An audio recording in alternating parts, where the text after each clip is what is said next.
హైదరాబాద్లో వైఎస్ రెడ్డి నివాసంలో 9 కోట్లకు పైగా నగదు, 8 కోట్ల విలువ చేసే బంగారు ఆభరణాలు, 23.25 కోట్ల విలువైన వజ్రాలు ఎన్ఫోర్స్మెంట్ డైరెక్టరేట్ స్వాధీనం చేసుకుంది.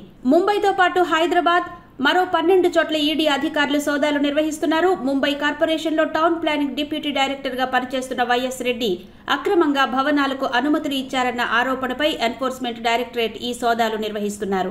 ముంబై విరార్ కార్పొరేషన్లో పెద్ద ఎత్తున అక్రమాలు జరిగాయన్న ఆరోపణలపై ఈ తనిఖీలు నిర్వహిస్తుంది.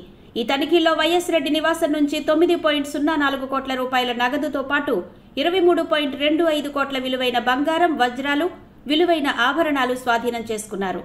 ఇంకా ఈడీ సోదాలు జరుగుతున్నాయి. అక్రమ ఆర్జనతోనే ఇంత పెద్ద మొత్తంలో సొమ్ము కూడబెట్టారన్న ఆరోపణలున్నాయి. మొత్తం 41 భవనాలకు అక్రమ అనుమతులు ఇచ్చారనే ఆరోపణలపై ఈడీ అధికారులు కేసు నమోదు చేశారు.